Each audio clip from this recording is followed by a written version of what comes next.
Dear students, how are you? Hope that everyone is in good and sound health by the grace of Almighty Allah, and of course is in touch with your academic study. Like you know, the whole world has been passing a very crucial time due to the outbreak of the virus COVID-19. The schools are shut everywhere, the whole world. The schools are shut in an effort to limit the spread of this virus. And you are at home, but the days are passing on. So when school reopens, you will have to sit for the exam. So what to do? You will have to be in touch with your study. And Amar Ghore Amar School is an initiative taken by our government to keep our students in touch with their teachers so that they don't waste their time, so that they can complete their syllabus, so that they can learn. And when school reopens, they can sit for the exam. Okay, so welcome to our today's class. I will teach you English 1 EFT book class 9-10. Today I will teach you Unit 6 Lesson 1. Okay, Unit 6 Lesson 1, it is on page number 70. See, can you see on page number 70 some pictures? What are the pictures? I can see some flags. Yes, these are the flags. Flags means the identity of countries. So first one is the flag of Bhutan. Second one, tricolor. Yes, this is India. And then third one is Pakistan. Fourth one is Nepal, and fifth one is Sri Lanka.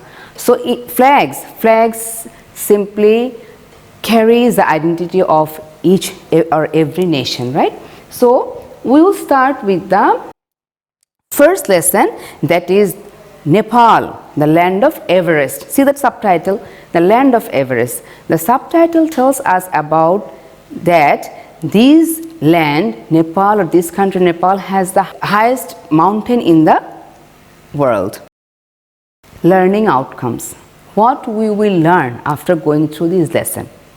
What will we be able to finish or complete when we will be done with this lesson? Okay, yes, when we will be done with this lesson, we will learn some meaning of new words, ask and answer questions. You will be able to understand the passage. Okay, then you will be able to read, travel, and talk about different interesting places of that country. English is not our language. We have been learning it for as it is a necessity. But when we just read, we don't know the meaning of all words. But if we know the meaning of the key words, we can just understand it. That's why the meaning of new words. Okay, see, first word, the meaning is sublime, which means of very great excellence or beauty. Number 2 is monsoon. Monsoon means what? Monsoon means rainy season. Number 3, drench. Drench means wet thoroughly. Number 4, temperate. Temperate means mild or moderate. Then climate. What does climate mean? Climate means weather pattern or weather condition. Then slope. Slope means slant. Then peak. Peak means the highest position of anything. Rural. Rural means countryside or pastoral. Then 1 million. 1 million is equal to 10 lakh. Demographic. Demographic means relating to the structure of population. Then harmony. Harmony means balance. Century means 100. So 100 years make a century. And then sacred. Sacred means holy. Shrine. Shrine means altar or church. And epitome. Epitome means a written term. Epitome means a summary of written work. Elegant. Elegant means graceful or stylish. Refined. Refined means polished. Nepal, the land of Everest. This is the lesson title. First one is known as the land of Everest. Nepal is one of the most charming countries in Asia. The kingdom of Nepal is a small land of sublime beauty. It has some of the world's best and very important temples. Temples, of course, temple is a place, this is related to religion, right? Okay. It has some of the world's best and very important temples. And it is a country that is rich in scenic beauty and cultural heritage. Okay. So the first passage, what is the first passage tells about? The first passage tells about the natural beauty of Nepal. Okay. Passage B. Nepal lies between India and the Tibetan part of China. This small country has an area of 147,181 square kilometers. Southern Nepal is tropical low land known as the Terai Plains. This part of Nepal has hot summers and warm winters. Here the temperatures reach up to 40 degrees Celsius in April and May, and monsoon rains drench this region from June to September. Okay. The next sentences, it also tells about the climate of Nepal. Okay. So if you just go through, you will find that every sentence almost talks about the climate of Nepal. Okay. So now we will move to the next. Nepal is home of nearly 290000 people. The population is primarily rural. Kathmandu, the capital city, has less than 1 million inhabitants. Nepal's demographic features are complicated not only by dozens of ethnic groups. So in total, there are 103 castes and ethnic groups living in this small country. The two largest of such groups are known as Kshetri and Bahun.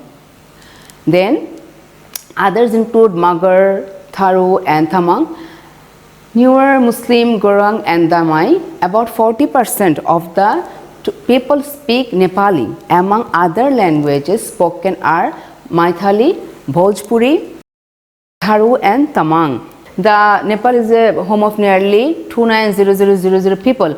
That's like, and it is a small land, but it has different dozens of ethnic groups. Nepal is the holy land of Lord Pashupatinath and Gautam Buddha, where the Hindus and Buddhists have lived together in harmony for centuries. The temple of Pashupatinath is the most sacred Hindu shrine and one of the 4 most important sites in the world for Shiva worshippers.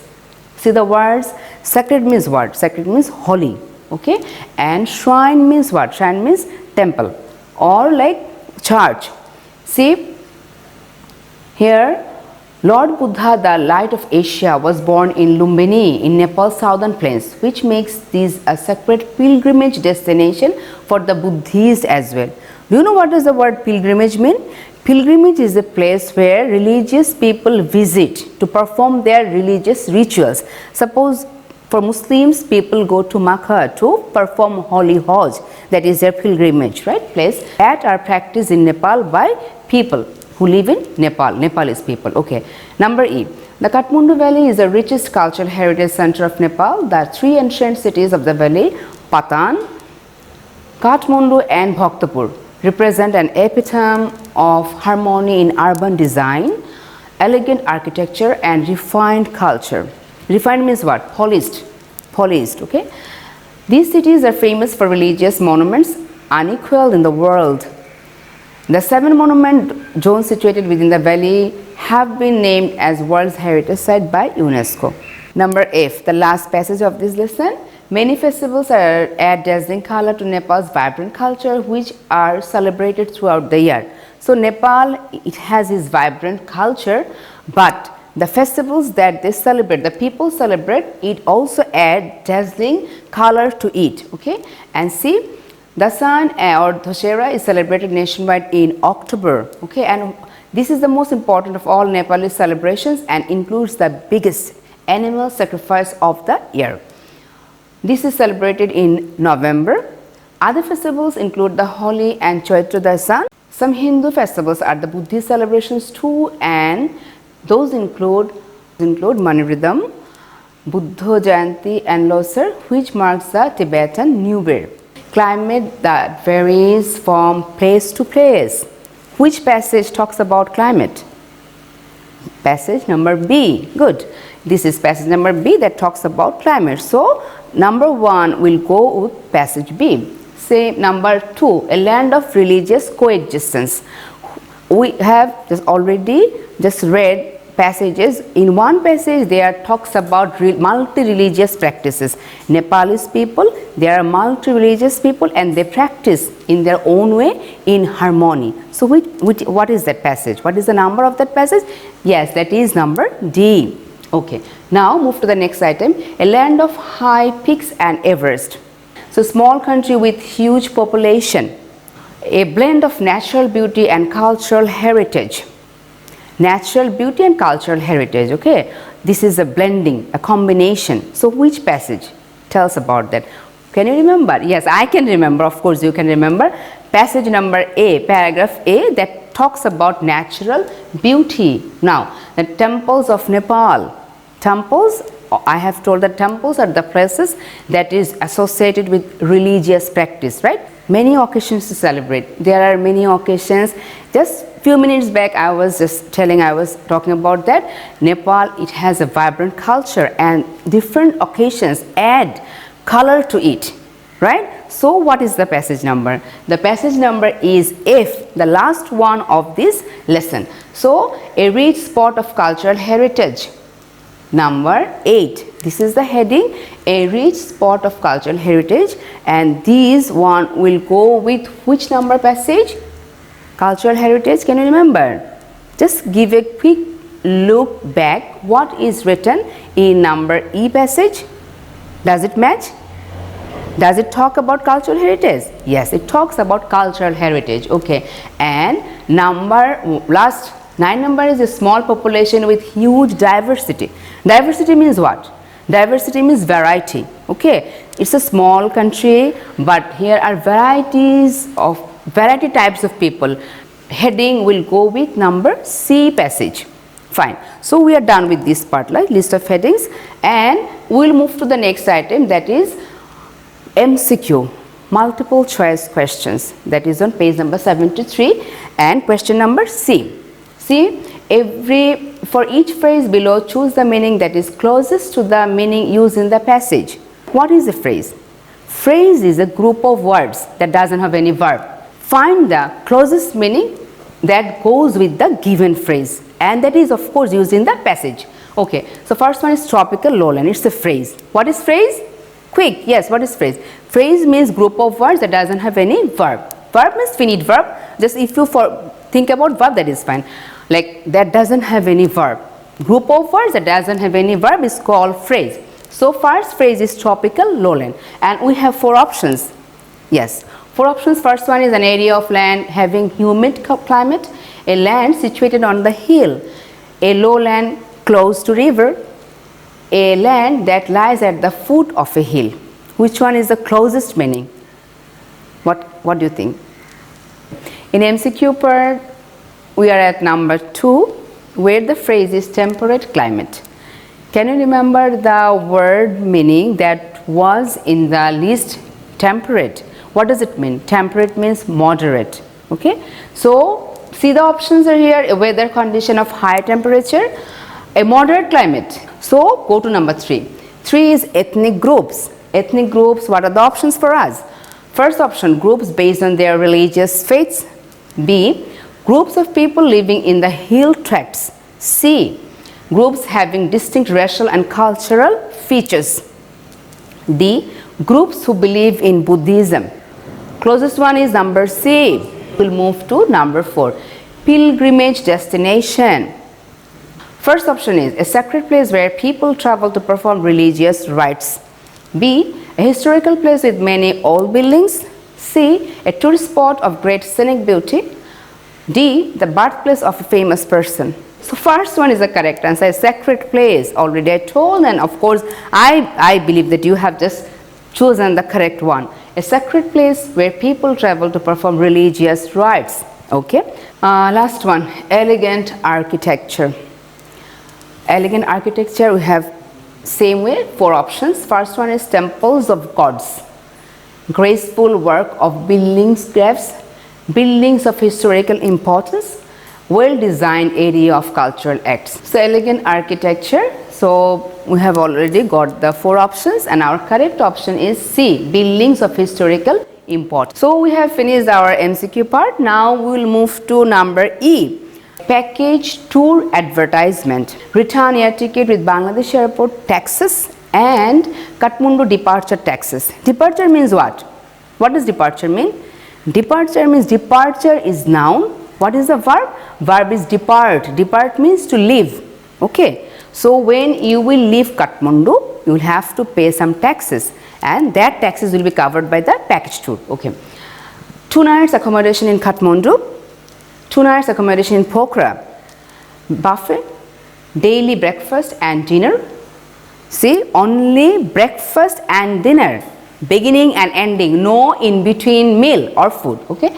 Then both way airport transfers in Kathmandu, Kathmandu Pokhara, Kathmandu by AC bus, half-day sightseeing in Kathmandu Valley. True or false? Okay. Of course, we are given the information on page number 74.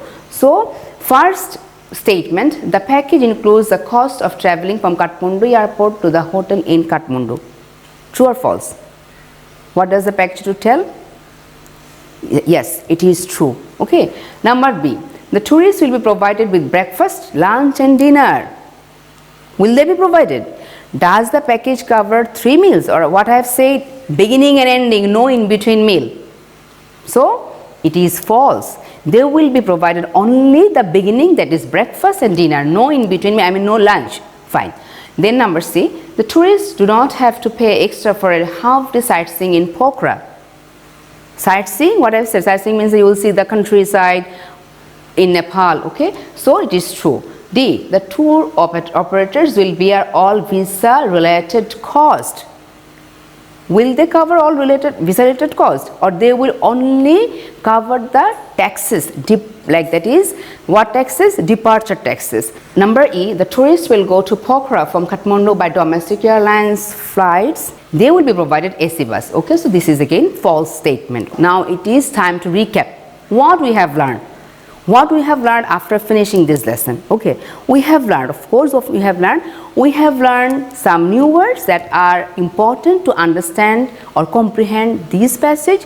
We have learned about the country Nepal. So our today's homework is lesson 1, unit 6, page number 74, exercise D. So till the next class, goodbye. Stay with